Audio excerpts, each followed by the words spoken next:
going on, people? Welcome back. Welcome back to Back to the Classic Cinematic Movie Podcast that takes you back to the iconic films of 20 years ago, right here on iHeartRadio, and now Spotify. It's all about a celebration. Spotify. How? I am your guy, Jan Alonso, and with me is my partner in crime, Dave Neff, Dave Danger Neff. What's going on, people? We're on Spotify. We got the big four. Spotify. Yes, it's glorious. It's glorious is what it is. I got it, man. I'm pretty proud of us overall. Oh yeah. It's been a long journey from I think right around the corner. I first appeared on a show here as a guest about a year ago, right around this time. Yeah, it was. I think you hit a year last week when we were. You know what? I remember. The show. I remember because my birthday's coming up. So I remember we were set to record on my birthday, and I think we did it the day after, because my birthday fell on a Tuesday last year, and that's when we were initially recording. So we went to the Wednesday instead. So 1 year later, we got the big four, bitches. The Woo! big four. How's your week? My week was I gotta put this, was a very, very a huge bag of mixed emotions. Yeah. For my inner circle who knows me very well, I have a beautiful daughter named Naya, 11 years old, and she actually moved back to Houston today. As we doing the show today, she moved back yesterday with her mom. That's rough. Yeah, so we, How are you doing? I'm doing okay. Yeah. Well, what I can definitely tell you is that this whole thing we call parenthood, it doesn't quite prep you for the things that you would expect you can get through, okay? And then when it actually has to happen, it's like, oh fuck, this shit hurts. And and the crazy thing is, my daughter, when you're a father to a little girl, a growing little girl like that, you get to experience all of her emotions, right? These last 2 weeks, my daughter's been like under my armpit for like the last 2 weeks. Like no matter where I go, she has to tag along. I could be going to like 7-Eleven to get like foot powder, and she's like, "Oh, Dad, I can roll too, right?" Like, no, you don't have to, but I guess you want to. It's all good. So it was cool, because she was actually, kind of emotionally prepping to leave. So then yesterday, when I take her to the actual airport itself, and we're about to, say our byes, she held me so tight. And it was, anyway, long story short, she's now in Houston, Texas with her mother, prepping for the middle school year. I miss her already. And today she was actually going to be dedicated to my little girl. I'm trying to hold back the cussing, but, That's beautiful, man. Besides that, no, really, it really is beautiful. I mean, I know from the love and everything that you share with me with your daughter how important she is to you. So it's why it's so important. Like this has got to work. Like what we do here, why we're here, why we're discussing the movies. There's this term that is used. It's called your passion and your purpose, and this is our passion.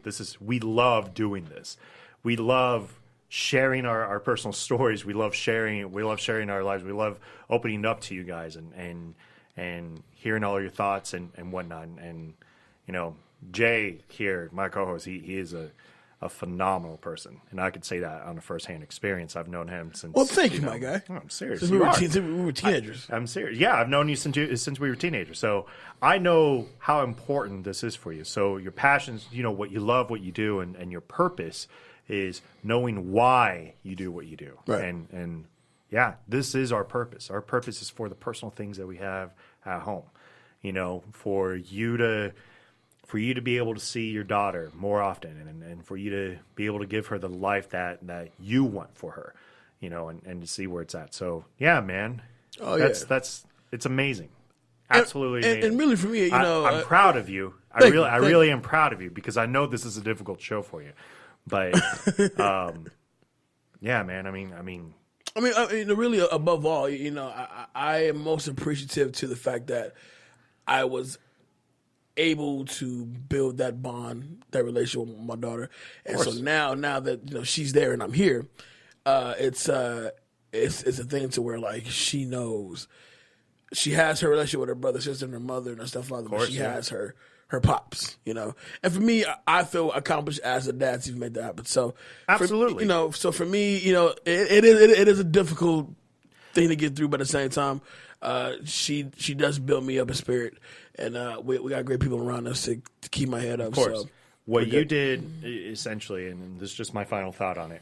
You wanted to put her in the best absolute situation that she could be in going into this. We had a off podcast talk about that, and it's true. You're really as painful as I know it's for you. I know that as love from a father, like it's a beautiful thing what you're doing. And you're a better man than I probably would be, because I don't know how I would act from it. But I'm serious. Like, so amazing. Any of you fathers out there that's listening to us, just keep in mind of we're all people here too. We're all fathers, we're all sons. We're trying to make the best of it as we can. Oh yeah, and continue to show your kids the possibilities are endless. You know what I'm saying? Like there's never all right, so we can only go to this height. Nah, we're going to the fucking earth. Dude. We're going to the sun. That's right. You know what I'm saying? So let's move on. Let's kick this thing off. So we got some news, some good news to talk about here. Let's get some positivity. Positivity in the room. So Chadwick Boseman, our Black Panther, T'Challa, has now signed on to star in the Russo brothers' new film 17 Bridges. Yeah, tell me a little bit about this movie, because you were discussing it a little bit beforehand, and it sounds interesting to me. Yeah. So the movie itself. Let me make sure I have the right article here. This coming from comingsoon.net. So obviously, the Russo brothers. For those of you who are drawing a blank on them, Russo brothers obviously made Infinity War, Captain America, and Civil War. They made Civil War, and they also made Winter Soldier. Mm-hmm.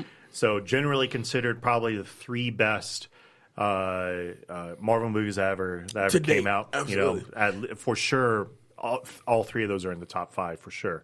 So this movie it follows a disgraced NYPD detective, which is we're going to assume is played by Chadwick Boseman, who, after being thrust into a citywide manhunt for a cop killer, is given a shot at redemption. So it's going to be an action thriller drama, right? And who was the writer on that? Because I think the writer wrote episodes of Luther and Game of Thrones. The director, Brian Kirk, he has directed Luther episodes and Game of Thrones episodes. Phenomenal. The writer is Adam Mervis.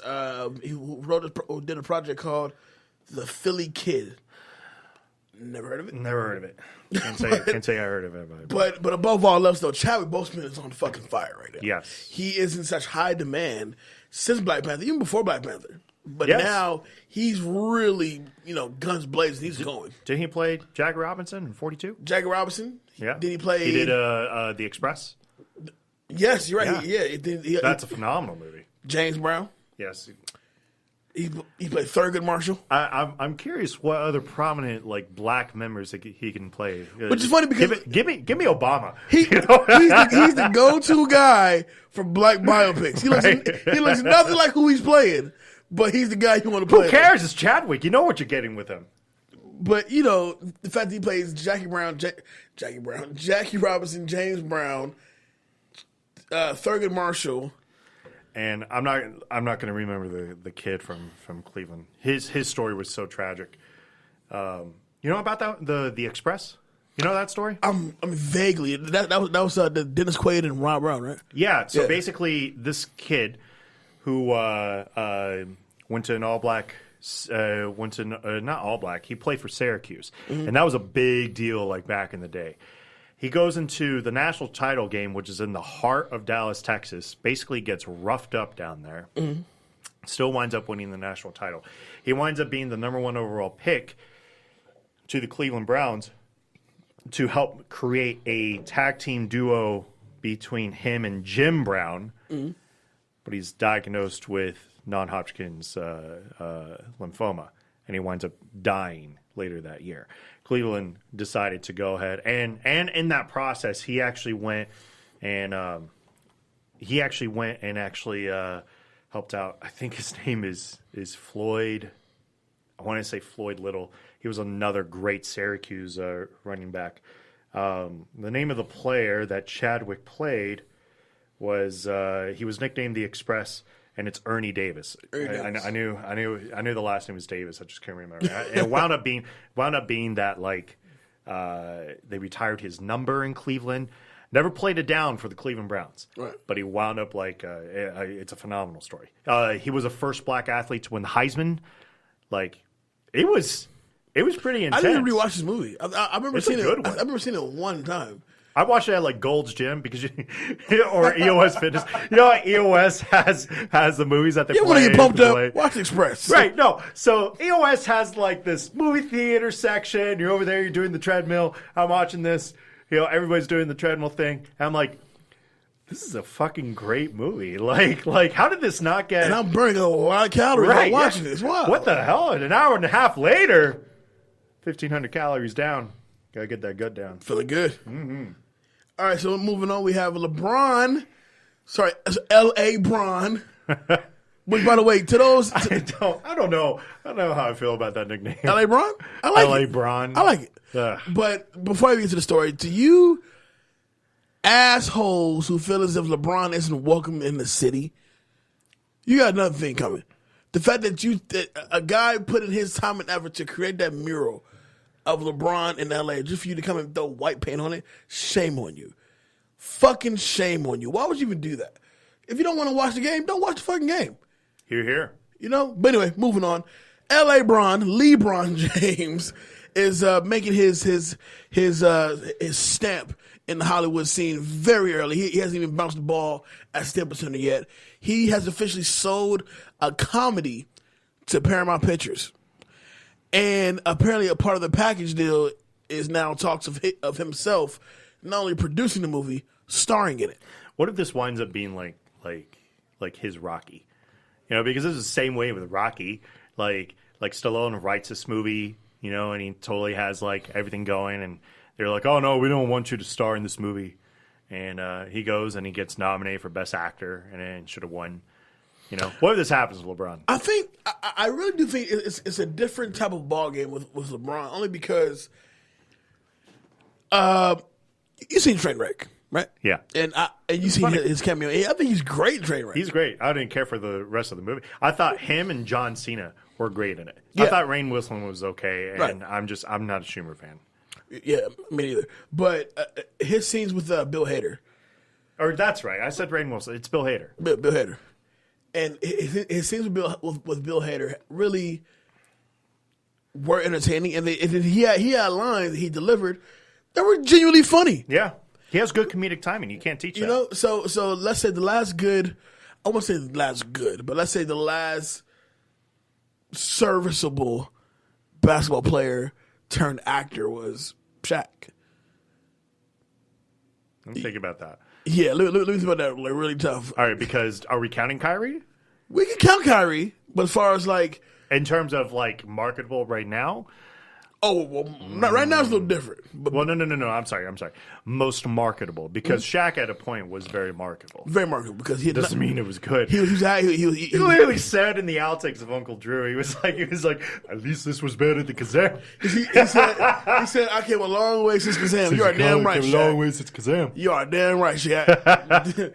Woo, Kazam. Okay, but yeah, at the time, Shaq was probably the most marketable as far as a basketball player who also acts.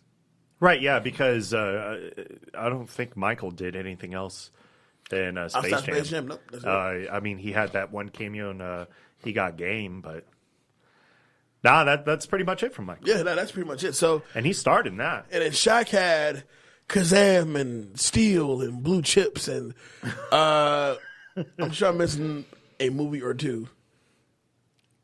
No, I think that was it. I could have swore he was in Deuce Bigalow, Male Gigolo. Nah, At one point. he's in the What was wash. the one where like he wore those boxers and like ran all the way up, like a little too much, and he's like humping the bed or something like that. Shaq humping the bed is a scary sight. It's not a scary sight for like his wife or whatnot, but it's a scary sight. Look, if you were like in a torture chamber and that's all you had, then yeah, that's terrifying. I don't know. I can't remember. I don't be nowhere around that. But anyway, so are we looking forward to seeing LeBron as, the next big movie star out of LA? Kobe got an Oscar. Kobe Bryant has an Oscar. Kobe Bryant has an Oscar About basketball. About basketball. So can LeBron do it? I don't see why not. I need to know. I got to see what's put out there. I would like to see LeBron if he's going to really take a crack at this acting thing, or really this producer / acting thing. I want you to do more stuff that is definitely not basketball related. Really? I'd like to see a documentary with him. I would still want you to do some things basketball related, but like, let's really stretch your talent. Like, you didn't make this move for nothing. LeBron stars in a surfing movie. Literally jumps a shark, dunks a basketball afterwards. I feel as if that's Oscar worthy. I feel like this is gonna be like a romantic comedy starring LeBron. but I'm all for it. I feel like he's definitely a talent. He's always had that passion to create as far as film and to produce. I always thought he wanted to be more so behind the scenes instead of in front of the camera. I think here's the beauty of the game now. Mm-hmm. You have your main passion, right? You have your main drive, right? And it's something that star athletes have a hard time understanding. You have your main passion and whatnot, but you have to have, everybody has a side gig now. Right. For us, this is technically our side gig. Right. Right? We don't get paid, but, whatever. That will come eventually. But we don't complain. We don't complain. We really don't. But the truth is that you gotta market yourself. You gotta put yourself out there. You gotta see what works for you. Do you have a fashion line that's coming out? You already have your sneaker deal. What else can you possibly get into? And for LeBron, yeah, he has all the talent, all the money in the world now to be able to pull something off. So we are rooting for LeBron. Why would I root against him? He's a Laker. He said nothing to me. All right, so there you go. LeBron sells a movie to Paramount Pictures, and he makes on it. So I'm going to turn over to my man, Danger Neff. Danger Neff. I don't know why I'm Danger Neff. Like, I know it just came up in like something, but I haven't done anything dangerous. You come in, you like bear hug somebody. We got some news out of San Diego Comic-Con. What do we got, Dave? So San Diego Comic-Con, we haven't really talked about this mainly because we weren't going. But San Diego Comic-Con has some interesting news. They are possibly doing a first look at Aquaman. That's confirmed. That's more than likely confirmed. They're doing a first look at Wonder Woman 1984. So is that the official title? Yeah, I think so. Not a bad title. It's not. No, especially because 1984 is my favorite book. Mm-hmm. But somehow Chris Pine is going to be involved in it. It's got to be flashback scenes, though. I don't know. And, it has to be. It has to be because he's dead, right? Mm-hmm. There is a rumor out there that there is going to be a somewhat first look, or at least first shots of Shazam, which I'm interested in. Shazam obviously is, for those of you who don't know, Shazam's like a kid that basically turns into Superman. And he wound up having like a big score in this comic series called Kingdom Come, and it was pretty phenomenal. They recently announced who is actually playing Shazam. Zachary Levi. Yeah, which I'm okay with. But the big news, obviously, is Black Adam is still tied, who's the main bad guy, is still tied to the Rock the Dwayne Johnson. The Dwayne. He's not known as he's not Dwayne Johnson. He's very much Rock, the Rock. the Dwayne Johnson. It should just be Rock Johnson. Check out Sky Hard this Friday. No, it's Sky Hard. It's not. Is it Sky Hard? It's basically Sky I want Hard. to call it Sky Hard because it's basically Die Hard fucking. I kind of wish they would. That'd be amazing. Let me ask you, Sky Hard. What's your favorite Rock movie? Ooh, oh man. I think he's had some pretty good ones. He's had some good ones. I want to say Faster is up there. Faster's dope because Faster is so underrated. But have you seen the alternate ending to that? I don't think so. Check it out sometime. But the fact that Faster is he barely says a word in the whole movie. Right. I like that. That's You're cool, you know? And also... Jay likes his rock in small doses. Yeah. I like my rock in very, very, very small doses. Like say here and there, very few dollars, just beat motherfuckers up. Walking Tall is also a pretty good one, too. Yeah, I do like Walking Tall. And I will say a movie that does challenge The Rock's acting chops is Gridiron Gang. Yeah, I agree. I can agree with that. Gridiron Gang is pretty underrated. We're right here on the field. Mustangs. I think my favorite one is going to be The Rundown. I forgot about The Rundown. I mean, they had a young Rosario Dawson and Sean William Scott was still there. A young and tender Rosario Oh, Dawson. good Lord, that Lord, is gorgeous. Lord. Even nowadays, seriously, if you're still single, please hit me up. So we are looking forward to Yeah. Shazam. It was the worst rock movie. You ever seen Southland Tales? I wouldn't count that as the worst rock movie. No, you compare it to, say, Scorpion King. No, or at least Scorpion Tooth King is Fairy. watchable. Or Tooth The Fairy Game is Plan. definitely watchable. Or... Did you say The Game Plan? The Game Plan's up there. That's bad. Oh. Journey 2. Yeah, that's bad. Are you literally putting Southland Tales over all four of these movies? I would, because I enjoy Southland Tales. I like weird shit. I like weird shit. Southland Tales is a weird fucking movie. All right, guys, if you really want to waste, if you have 3 hours to kill in your life. 2 hours and 20 minutes, actually. If you have 3 hours to kill. 2 hours, 20 minutes. Watch Southland Tales and get back to us. You can get back to us at Back to the Classics Podcast. Follow our Facebook. BTTCB@gmail.com. Talk to me directly. Talk to us directly. And you let us know how great Southland Tales is because that movie is garbage. I happen to enjoy it. It was a dumpster fire the entire way around. When is they had a car screwing another car since we ain't cursing right now. Fuck. They had a car screwing another car. All right. When is Comic-Con, damn it? Let me know. When is Comic-Con? When is Comic-Con? The San Diego Comic-Con usually happens right around my birthday, which is, ironically, I'm usually down in San Diego during the time, but I never go. Seriously, I've never been to Comic-Con. Really? Yeah. I don't know why. I came close to going on one time. Yeah? So have you done the Las Vegas? No, but I was always curious to see what a Las Vegas Comic-Con would actually look like. You know what? I know I have a good friend of mine that does the whole cosplay, and she looks like Storm. Mm-hmm. She is wonderful as it. Anyways, preview night is on my birthday, July 18th. Good shit. And then it goes July 19th through the 22nd. Good shit. So, people, let's get to the issue at hand. We're getting into 2-minute drill, damn it. 2 minute drill. You know what? We need to have a little jingle there. 2 minute, 2 minute drill. No, that's pretty corny. I don't know, man. But I think today's 2-minute drill should be a bond burner because this movie doesn't require a lot of thought. Yeah, Jinx. Look at that. We're becoming one. We're on the same page. Yeah. You're becoming more white. I'm becoming more black. Yeah. He calls mulattoes.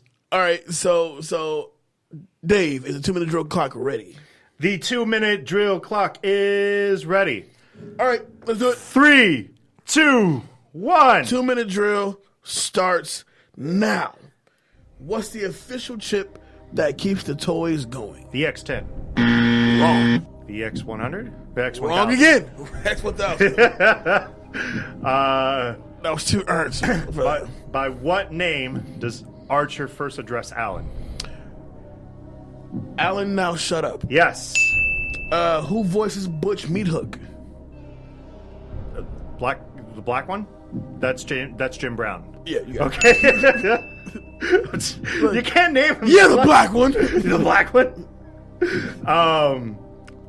What is Alan's last name? Shit. Okay. 5, 4, 3, 2, 1. Dude. Abernathy. Abernathy. All right. Okay. Okay. Who plays the head boss of Global Tech? Dennis Leary. You got it. What were the 2 things that the Gorgonites were programmed to do? Run and hide. No, you got one of them. Hide and... Oh, shit. This one's actually a little tough. 3, 2, Be destroyed? 1. It's lose. Oh, my Hide and God. lose. They were programmed to lose. Oh, my God. Okay. Okay, so George Kennedy, Clint Walker, Ernest Borgnine, and Jim Brown all appear in this movie. They also appear in what other movie? Oh, man, that is a good question. 5. He got game. Incorrect. The Dirty Dozen. The Dirty Dozen. Okay. How much time do we have left? We got 30 seconds. What was the name of the toy company that Global Tech bought? Heartland Toys. Yes. Okay. 20 seconds. I gotta get a good question. Clint Walker plays who? Clint Walker? Mm-hmm. Nick Nitro. Damn, you're good. And time is I think that what was that, 5 maybe? I think you might have got one more. We were just spitballing. We were spitballing there. My God. Okay. Well, people, if you don't know what movie we're talking about, we're going back to 1998. We're in 1998 all fucking year long. But, ladies and gentlemen, we're going back to a movie that is near and dear to my heart, like it is to a lot of us, late 20s, early 30s. For those who care, Small Soldiers. Live action Toy Story. Live action Toy Story. With violence. Lots of it. I'm serious. Have you seen the shot for this? Because it's a very, very close shot for shot to Toy Story. Yeah. Yep. Small Soldiers came out in 1998. What are the numbers on that? Original release date, July 10th of 1998. Shares opening weekend with Lethal Weapon 4, Pi, and Madeline. I've only seen Lethal Weapon 4. No, I've seen Pi. Did you like Lethal Weapon 4? Yeah. See, when we discussed like movies that are coming out and Lethal Weapon 4 wasn't on there, I was like, are you sure you don't want to do that? Because that was like Jet Li's like coming out party. You know what? Actually, some of the folks, Dave did mention, like, listen, it was either Small Soldiers or Lethal Weapon 4. Like, are you sure you want to do Lethal Weapon 4? That was a good one. But Small Soldiers was something that was very near and dear to my heart. Okay. Plus, we just had a show last week about music from the motion picture. Shout out to Carl Vitale for that show. That's a great episode. Available now if you haven't heard it. Small Soldiers has a great soundtrack. Yeah, okay, fine, yeah. Bone Thugs and Harmonies on it. I think Pat Benatar's on it. With Queen Latifah. Yep. Yeah. Queen is on there. Yeah. Right. It's a pretty legit soundtrack. Oh, okay. Look.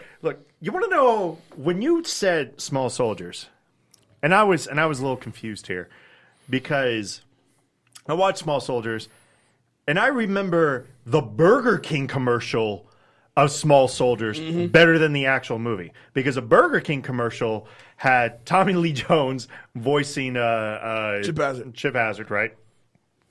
Chip Hazard. And it was introducing the rodeo burger.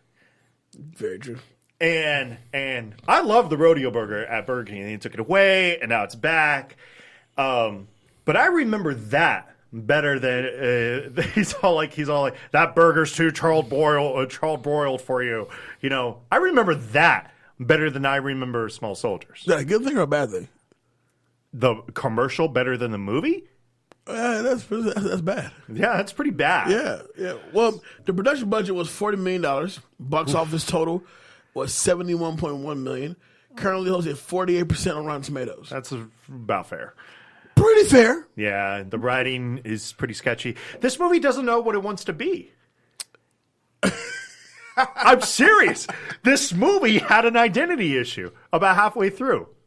Very true. Like it wanted to be like a full blown like comedy, right? Because it had the chance to do that. It had a chance to be even a kid friendly, violent comedy, right?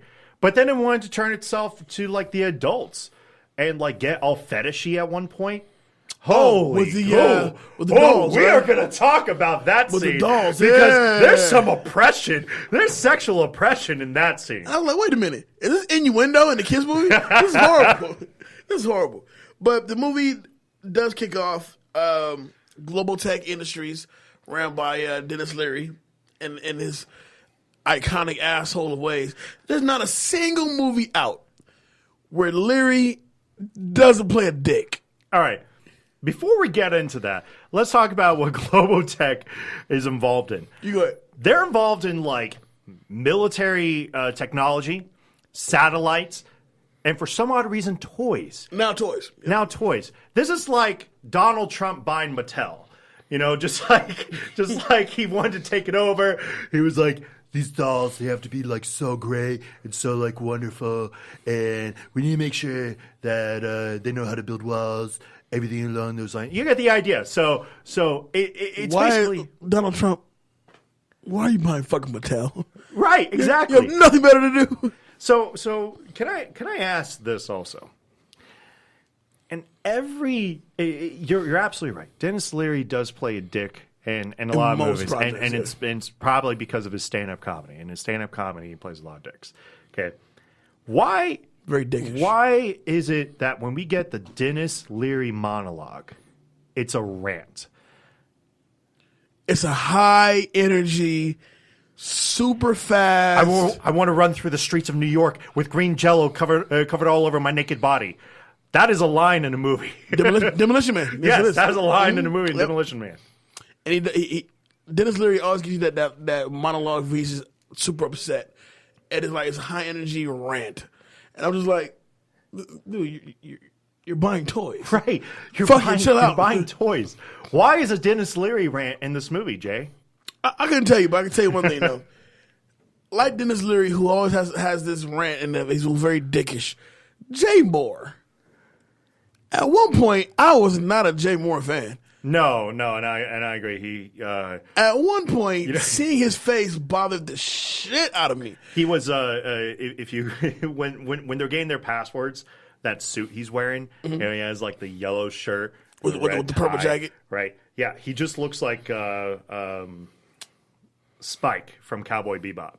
I would say he looks like the mask without the mask. That's close. That's pretty good. But no, check it out. Seriously, that's Spike.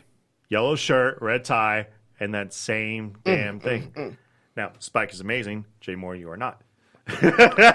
So he wants to buy these toys. Right. Right? Obviously, David Cross was in this as well. He's trying to push this, the Gorgonites, as this peaceful monster thing, and kids can learn. And kids learning, fuck that. They want to see shit get blown up. Right. And so they get these access codes to military chips. This is where the writing gets a bit shoddy. So let's say Mattel decided to put military chips in their Barbie dolls. What's a big toy right now? Oh man, what's a big thing? YouTube. I know. Right? Okay, let's say Minecraft. Okay. Right. It's the equivalent of putting every single toy with an AI programmable that literally has the capability. It's kind of like taking over a country. And there's a joke about that at the end of the movie. Yes. completely foregoing all safety testing. He just orders them, and they put them right in the dolls, and the dolls go right out. 3 months later. At this point, who's getting sued here? Seriously, who needs to get sued here? At this point, Actually, there's a scene in that movie that actually kind of cracks me up with Dennis Leary because he's kind of a badass in this. At this point, we cut away to this town, this little boy. His name's Alan Abernathy, right? Gregory Smith. Right. Never really became it. I remember him in a couple other things, but He was like a Disney kid. yeah, he is kind of a Disney kid, and always played by the most disappointing father from Transformers. Kevin Dunn is a bad father. let's just call it what it is. He's just always disappointed in you. He's always mad at you. He's always mad at you. Oh, show me a better way, Dad. And so literally, you kind of go through this, and Alan is this kid that used to get in trouble in the past, and his parents don't really trust him now. But for some odd reason, they let him kind of run the toy store at one point. With because his ass of that. backwards. Right. Yeah. And this toy delivery truck comes in, and who is the actor that played? Sid. The guy who could never open his eyes. Yes. Definitely a mob actor. He's always squinting so hard that you can't really tell if he's Italian or Asian. Let's talk about this real quick. So, obviously, him and the toy truck delivery guy are cool, right? Yeah. Alan is still 12 years old. You're still a child. You're not going to convince me, a 60-something-year-old driver who has a job, has a pension, wife, children at home. Right, 1990s, you have a pension. Yeah. Hey, you know what? Let me get these toys that's going to be unaccounted for anyway, so you can sell them and make money for your dad's shop. Come on, man. I can sell this. 12 years old. Who the fuck do you think you are? Jay, Were you selling anything at 12? Because my first job was at 15. Oh no, at 12, no. That's what I'm saying. I was watching the box, ordering videos off the box. That's what I was doing at 12 years old. But he somehow convinces this older man to let him get a whole little set of the Gorgonites and of the Commando Elite, so we can sell them. It's Dick Miller, right? That's the I believe it was Dick Miller. It's Dick Miller. Yeah, He's still alive. You know that? he was old then. He is old then. 20 years. I think he was born in like the late 20s. Oh, he's hanging on by a thread. I mean, he's there. Hanging on the thin line. So in comes Christy Fimple. Right. Perfect name for this small town, by the way. Right. Christy Fimple, played by Kirsten Dunst, and her annoying. Who is past interview with interview with a vampire at this point, but she's still too young to be considered like pretty by this point. Who looks incredibly older than yeah. Gregory Smith, by the way. Oh yeah, like that was a mismatch right there. But she comes in with her little brother, who's also an annoying little fuck too. Right. He really wants a toy, and apparently the reputation for his dad's store is that he doesn't like selling war toys. Right, violent toys. Right. So outside of violent toys, what do you got? Train, like puzzles, trains, radio flyer. You know, you could probably do like radios but it's clear that the market for this place just isn't pulling in. Because think about it, Jay, when you went to Toys R Us. And I'm going to take us back to memory lane here because Jeffrey. they just closed. Jeffrey the Giraffe. Just closed their doors. I miss you guys greatly already.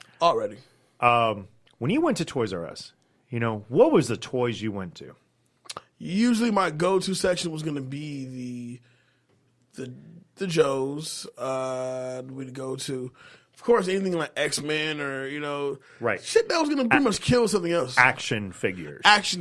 Right. Yeah. So if you're not selling action figures. I had a Wicked Blade toy too. Yeah. I had a really great Carnage that I was proud of. I had a Mr. Sinister action figure. And he had all blue on with the cape. The cape that spread out in the back? Oh. With a wicked goatee. My heart just skipped. He's the reason why I strive to get a goatee to this day. 100%. But that's the next villain we need. We need Mr. Sinister. Give me a Mr. Sinister movie, please. Please, and don't kill him off. Give him a couple movies because he will make things happen, and he will be a fan favorite very quickly. So as they're presenting we're getting back to Jay Moore and David Cross. Right at this point, and real quick, obviously, the toys are kind of set out, and immediately, kind of things start getting a little bit weird. And Timmy, who I think is a little boy, hears a commotion that's happening. There's always a Timmy. Yeah. He's Timmy. He's Tiny Tim. Come on, Timmy. What should his name be?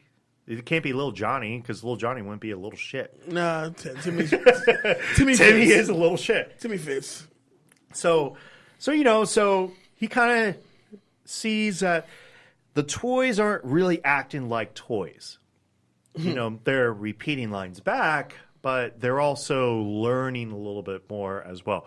But of course, at this point, it's kind of dragged off and from his sister, and that's what he wants. And then it cuts back to Jay Moore and David Cross presenting this whole huge thing. And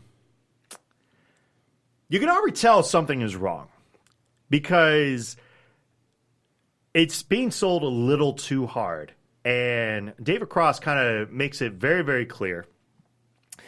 What did you do? Did you put a military chip into a toy? Literally, and then they go and they see what's his name? He's always in every he's in every Joe Dante movie. Because Joe Dante movies, for those of you who don't know who Joe Dante is, he did Gremlins. Yes. And he always has he's really good at small things attacking big people. Right. But he's known for Gremlins. He's also known for Inner Space, which I'm a big fan of Inner Space. And he's always known for certain things. An old town that looks like it's in the 1950s. Small things attacking bigger things, And then you always have to have the random actor that's always in there, Robert Picardo. Nope. Which Robert Picardo is obviously in this. And he has such a way about him in this movie where he's always like, he has to over-explain everything. He's like, you know what I mean? Like it's like what can these toys do? Imagine if a chip that can literally make any system better, which literally tells you nothing nowadays in our technology. Right. But imagine that it can branch out to literally everything. Now, back in 1998, that sounds like big news. Nowadays, that doesn't mean anything. But that's such a typical Joe Dante thing to put in this script. That's how bad the writing is in this. So imagine if it can. So fill me in. So at this point right now, Chip Hazard has now busted out of his box. Right. So is the rest of the Commando Elite. Right. Archer is pretty much by himself because Archer's picked up by Alan. By Alan. Right. So now Chip and the squad they're pursuing Alan. Even on the way home, they're trying to kill a toy is trying to kill a human being. Now, at this point, because they had already started to dismantle, they dismantled one of the toys already. Right. And they see Archer being taken away, and they decide to pursue him. And I don't know what they were thinking, but this toy basically tries to go and takes him. And here's your shot for shot from Toy Story. The toy on the back of the bike with a dog chasing him. Literally, that's a shot for shot. Yep, you're right. From the first Toy Story. And, just fails totally, completely, gets close. First off, what did he shoot into the shoe? Because I want to know how he did not feel that. I much more want to know, why do the Gorgonites pretty much know their toys? Commando Elite have no fucking idea they're toys. No, I think the Commando Elite knew they were toys. This wasn't like Buzz Lightyear. No, but I feel as if the Commando Elite knew they were better than where they currently were. They knew that they were. They didn't. I don't think they knew they were toys. Here's what I want to know. The Gorgons had two programmable things, which is hide and lose. What was the programs that they gave to the Commando Elite? Was it win at all cost? Seek and destroy. Was it seek and destroy? I believe it was. Who in the world would put a military chip to say seek and destroy? Jay Moore, congratulations. You may have just gotten my full award. Oh, yeah. He's got that a long time ago. Oh, yeah. Totally. So, of course, Alan is home with his parents. His parents think he's on drugs. Right, yeah. His mom asks him, are you on the crank? Who says that? Are you on the crank? Like, Do you smoke rocks? what is crank? Son, are you doing angel dust? So, obviously, it's to the point to where his parents, they don't believe him. Archer pretty much sells him out by not saying nothing when he needs him to. And so they go out to the dumpster to find the rest of the Gorgonites. Right. Kick off with the eye popping up out of the trash, which would have scared the fuck out of me. Oticus? Yes, which would have scared the shit out of me. But with the eye popping out of the trash can, you got the fat British one, and then you got the one that's spinning around all extra crazy. Right. There's another one too, right? Yeah, you had the little yellow guy. Little yellow guy, right? So Alan, Punch It was his name. Punchy. Yeah, Punch It. This is what, like Slam Fist, Archer, Insaniac, which I thought was a phenomenal name. I'm not gonna lie. Oh yeah, when I heard Insaniac, I was like, "That's pretty damn good." Not gonna lie, because he's tripping. I like it. And then Ocula. So Alan learns that the primary goal for the Gorgonites is to seek their homeland of Gorgon, which they believe is actually Yosemite National Park. All right, that's fine. All right, we can roll with that. That's cool. But and that's what I believe makes this movie clever at parts, because they are toys, right? But they have, they're just like, oh, boom, there's a Gorgon. No, that's the park. No, that's Gorgon. Right. Let me back on this terrible writing. Like there's a scene. They're like, what's past there? What's past there? And he's like, oh, it's the trees, and then Christy's house, and they're like trying to get to this point where they're basically saying, if you know it's not there, if you don't know it's there, then it's probably there. It's like a Schrodinger's cat kind of thing that they were trying to do. But it's still one of those things where it's like, it's such shoddy writing, because you're like, okay, why do you care? Why is it taking you 8 lines for you to get to the point that you're trying to find Gorgon? Like, I get it. Then you have the school, then you have the edge of town, then you have highways and roads. I didn't need highways and roads. Just tell me it's Gorgon. And then in that, there's Gorgon. Right. So the Commando Elite takes Chrissy Fimple and her little brother hostage in exchange for Alan to turn over the Gorgonites to the Commando Elite. And so Alan and Archer, they sneak into the Fimple's house to save Christy. Oh no! You are skipping a part there. Oh no! We're gonna skip ahead, because this a lot of it gets real shoddy. But I want to get to the actual Gwendy's. No, I want to talk about. All right, go ahead. All right, before all this, in the process of this, one of the toys, because it captured Archer, tries to kill him, named Nick Nitro, and he dies. So then the Commando Elite decide to get reinforcements. Mm-hmm. And first off, they come up with this really smart idea to basically drug the Thimples, mom and dad, who is played by Phil Hartman. Phil Hartman, rest in peace. Rest in peace. And actually, real quick, rest in peace. This was his last movie. Mm-hmm. He had a pretty tragic thing happen to him afterwards. So, shout out to him, definitely. He definitely made me laugh as a kid. So they had, they were drugged, and then the Timmy, being the kid that he is, thinks that the toys are all for him, and of course he gets captured.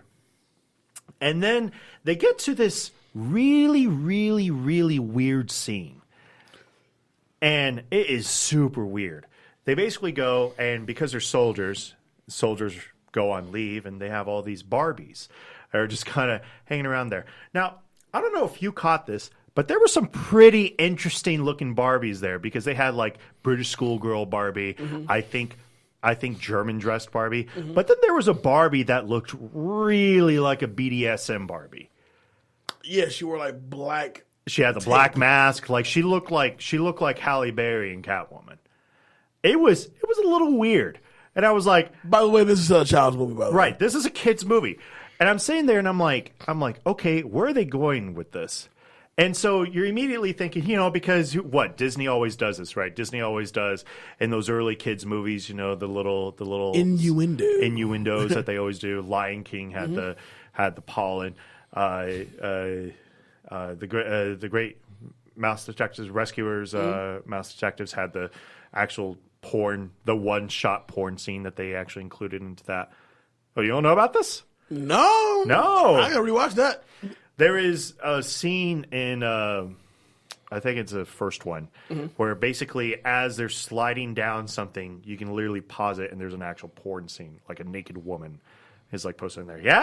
Yeah, Google this. Please do. What in the hell? Okay. Google this. Continue. The Great Mouse Detectives. That's what it's called. The first one. And it gets weird afterwards because all of a sudden they're like, this is our reinforcements. All right. I get that you want to get Nick Nitro's chip onto these dolls to get reinforcements. Did they have to be completely naked when they came right back up to you?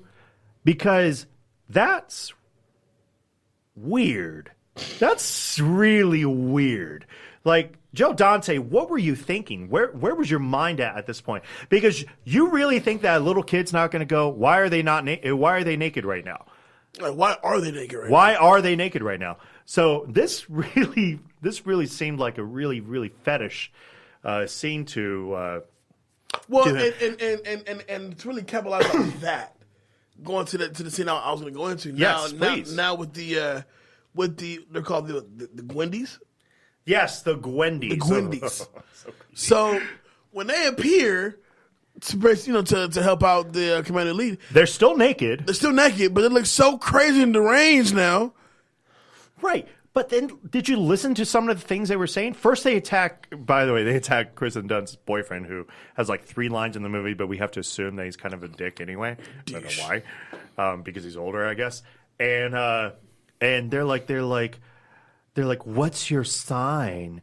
My, what broad shoulders you have. It's like, you're a fucking doll. What are you doing? You're meaning to tell me that the military chip that they had knows sexual innuendos? Yes. That's psychological warfare. Do you remember the Cynthia doll from Rugrats? Yes. A lot of them resemble the Cynthia doll from Rugrats. Oh, God. With no hair. But like halfway hair. Oh, God. It was so disturbing. But, so, the Gwendies, yeah, they attack. And, the Commando Elite, their vehicle, they're in hot pursuit. During the chase, though, Commando Elite, they suffered this crash. Right. Alan and Christy and Archer run back to Alan's house, only to find that their families are both waiting for them, believing that Alan kidnapped Christy and immobilized the Thimples. Now, I wish to be fair here because I really felt like after that crash, they could have ended the movie. They really could have. They really could have been like, it looked like an ending scene to a movie. It wasn't it would have been a bad ending. It would have felt a little bit short. But do you know there's another 30 minutes left to this movie afterwards? Another 30 to go. Jesus. All right. Jesus. So where are we at this point? So at this point, everybody kind of comes together, because there's arguing that's going on and whatnot. And Phil Hartman thinks that something weird is going on, and then he sees the Gorgons, who are also in there, basically kind of talking to him and acting not like toys. And he starts believing everything that's happening between the Thimples and the Abernathy's now. And then the nerds come in, Jay Moore and David Cross, because there was there was basically a phone call that was sent out to them stating that something was wrong, from from Alan, like earlier in the film, and they want to do the quality assurance test to check to make sure. And then all the toys pile into the front yard. Now, the chip has one very key weakness, which is an EMP. EMP is known as an electromagnetic pulse. The idea of it is that you blast this thing, and it's supposed to be able to wipe out all electronics within the surrounding area. Usually can only be replicated by a nuclear weapon being detonated. Right. Which is weird. So I guess we have to figure out how to launch a nuke in this film. But luckily... Does anybody have a nuke? Right. Does anybody have a nuke? You got a nuke sitting around? So anyway, so Phil Hartman, because he's a techno freak, because he has a whole bunch of toys at his house, recognizes that you can unleash an EMP to a smaller effect by blowing one of the generators. Right. And this is where it gets fun for me, because the toys are attacking, and Alan's mom, who has always been a little bit quiet in this, and quirky. Yeah, and quirky. And Magnuson. Real quick, did you realize that Kevin Dunn's wives in every movie he does are fucking odd as shit? Yeah. Okay, Transformers, his wife is super odd. Yeah. That's what he's into. Continue. He's either single or his wives are weird. Continue. Now, because the Thimples are chickens, they basically hide in the closet. And she pulls out the tennis racket and begins hitting back these beautiful forehands back to the toys, killing a whole bunch of them as they start destroying the Thimples' house, or the Abernathy's house at this point. Right. And, yeah. You know what? I really like that scene because it was like...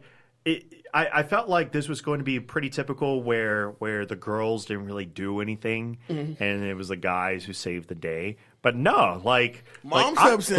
Mom was pretty dope actually, you know. And I don't know, what'd you think? That scene, mom steps in, and she was hitting him with the forearm. I'm like, okay, all right, mom, they're fucking up your house. I understand that, Right? but you know. These are toys, Right? Of course. but that last scene, like it does stand out to me because at this point, shit has hit the fan, Right? and they have thousands of toys just outside your house ready to get in. That's creepy. It is, and the battle goes on, and what winds up happening is Alan climbs up to this power generator. And Chip Hazard, who has taken over a helicopter, like a toy helicopter. I know it sounds weird, but you just gotta watch the movie. Is flying and he's shooting missiles at him, or no. These were like Chinese fireworks, basically being shot at him, and they look like they would actually really freaking hurt if they actually hit you. We couldn't hit him though.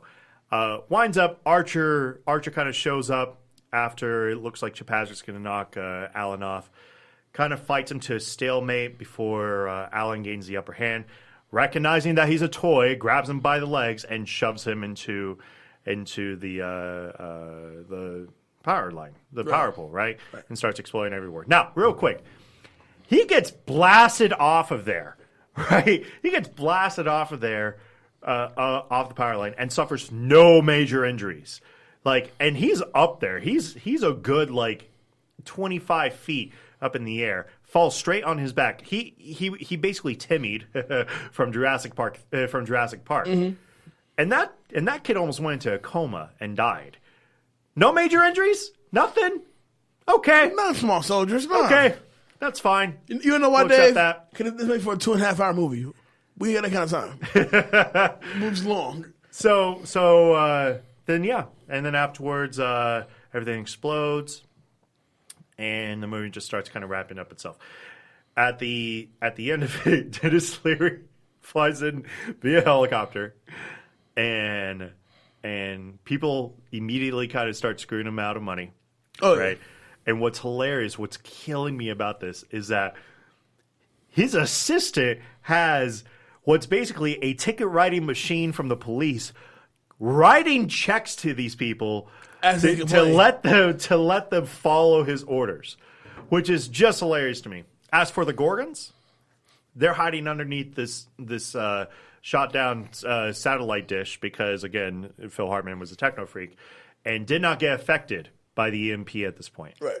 And I guess Alan goes all the way out to Yosemite. Alan and the Abernathys, they take them all the way to Yosemite National Park, where they're basically saying, hey, find your island. And, and that was Small Soldiers, guys. Small Soldiers. Okay, so before we get into takeaways, can Small Soldiers be remade today? I'd say it was rated R, yes. Yeah, probably. I just don't think it. I think it would be just as good at it as it. I don't know. What do you think? I think I don't care. Yeah, me too. You know, like for me, it's one of those movies to where it has its place in history.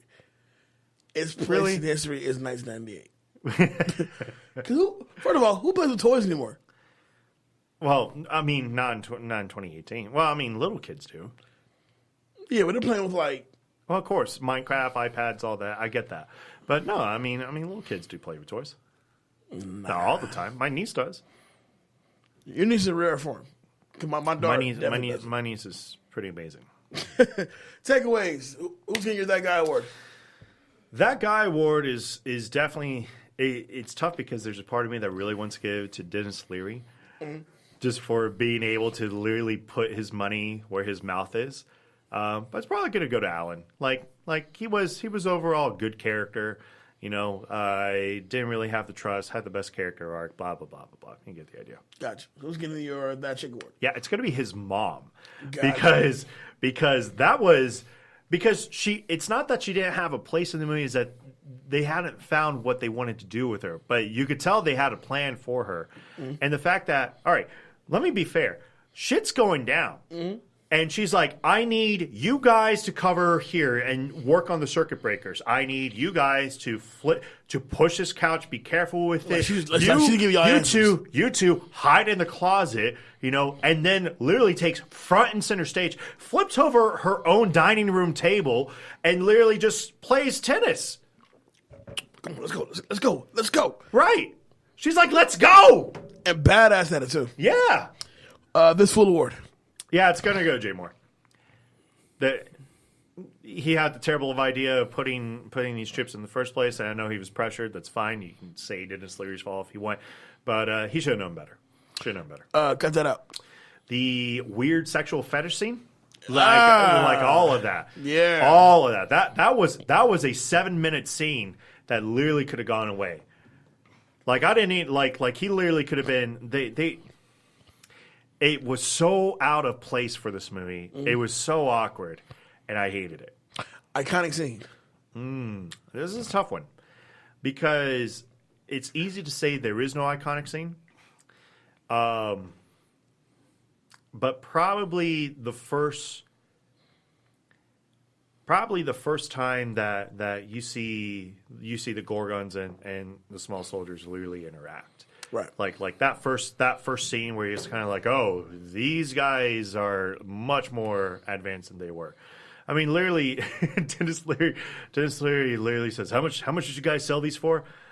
And they're like $79.95, and I'm like, for $80, that's a pretty advanced toy. And he's like, tell you what, put a couple zeros behind that and send these toys down to some friends of mine down in South America. I know a couple rebellions that could definitely use this. And it's like, oh, this dude is like, this dude is terrible. By the way, what is with every bad guy agency having the word global in some way? I mean, you had Global Tech. It's about global domination, Dave. Right? You have global domination. You have Global Gym and Dodgeball. You know, what is with that? Global domination. All right, my wonderful co-host. Who is that guy award? That guy award is going to have to go to Chip Hazard. Chip Hazard. Yeah. Tommy Lee Jones as the voice of that character is just golden. Yeah, he is. He's very iconic. Yeah, and then I'll actually share that with the rest of the Commando Elite, which is voiced by the Dirty Dozen. Right. So, which I thought was a very interesting way of getting those guys back together for this movie in particular. So, that Chick award goes to the mom. because she was banging out them RBIs like there was Right. no problem. Yeah. 100%. This full award definitely goes to Jay Moore's character. Why the fuck are you putting X-1000 chips, military chips and toys, and you see no jail time? Right. You should be doing that. That's jail time. Yeah. Yeah. I mean, you're not wrong. He kind of destroyed a block. Like, bro, that's jail time. Anyway, cut that out. I'm with you. That weird sex fetish scene with the Gwendy dolls, like, I'm uncomfortable watching this. Right. I'm pretty uncomfortable watching this. Iconic scene, hands down, will be the first time Chip Hazard says, "We are the Commando Elite. Everything else is just a toy." Cause that was like the trailer shot. I was like, oh, dope ass shot. Also, the Burger King commercial is an iconic scene to me, even though it's not in the movie. It's more iconic to me than the actual movie. We are the Commando Elite. Everything else is just a toy. That is I'll be honest. That is a great tagline. It's a great tagline. So let's get into quick hits so we can wrap this thing up. Let's go. So the murder of Phil Hartman before the premiere caused some minor changes before release. What were the minor changes? Did they say? They don't specify, but the fact is he was killed literally a week before the movie actually opened. Yeah. It was. I remember when it actually happened, like how tragic that was, because Phil Hartman, he played in that wonderful role in Jingle All the Way, and he was so iconic to me. To see him in this again, it's heartbreaking, you know. And House Guest. He was in House Guest, yeah. Great in House Guest. Phil Hartman was definitely an incredible comedian. We were young when it happened, so Yeah. I remember my parents talking about it, like, oh, Phil Hartman was killed and his wife is murder suicide. And I'm like, oh shit, that's wow, you know, like wow. But rest in peace to Phil Hartman. This movie featured music by Led Zeppelin, a band notoriously strict about how their music is used in films, games, and other media. You know, you always find Led Zeppelin films in Disney and DreamWorks films, because they were prominent in Shrek 2. Yes, very true. The Immigrant Song played a big part in that. Stan Winston, there we go. Stan Winston and his special effects crew met with Hasbro to better understand how toys work. It's cool. All right. Burger King agreed to market the film with its kids' meals before it was rated PG-13. The film was released soon after Oregon teen Kip Kinkle killed his parents, then went on a shooting rampage at Thurston High School in Springfield, killing 2 students and wounding 25. The Kip Kilgan action figure was not distributed in Oregon. Whoa. Kip Killigan, I'm sorry. I never knew that. I never knew that. That's an interesting piece of information. So devastating. That's Well, this is Google worthy right here. Joseph Mazzello was the original choice to play Alan Abernathy. Mazzello was in Jurassic Park. Yeah.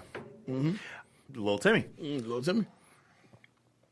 After Nick Nitro, played by Clint Walker, shuts down, Chip Hazard, played by Tommy Lee Jones, says his battery has run out, but his memory will keep going and going and going. It's a reference to Energizer's marketing slogan, it keeps going and going and going.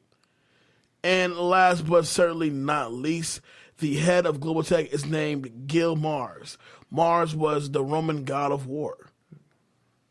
No, I'm going to give you one more. Yeah, I'm going to give you one more. That was lame. Yeah, whatever. I'm living here. There is a post-credit scene dedicated to Phil Hartman, murdered May 28th of 1998. Last one. This is the first movie for DreamWorks Pictures to be co-produced with Universal Pictures. This is also the first DreamWorks live-action film to be rated PG-13. Yeah. Small Soldiers. This had sexual frustration that was there at one point. That's what made it a PG-13. Wasn't even all the violence. Nah, it was just it was like a lot of people innuendo. saw what we saw, and they were like, "Ooh, you okay there, Dante?" Are kids watching this? Who knows? But that's today's show. Thank you guys so much for sticking with us. Thank you. Another good one for the books, man. We have a great special guest up on next week. Actually, we have a special guest the next couple episodes. Right, yeah. We have the next 3 episodes. We have special guests. There's a guest on all 3 episodes. And, of course, like we said before, we are launching Reel It Back, the visual of the movie review show that myself and Dave Neff will be starring in. We've made it official. Our first one will be Sorry to Bother You. So we'll get that shot this weekend.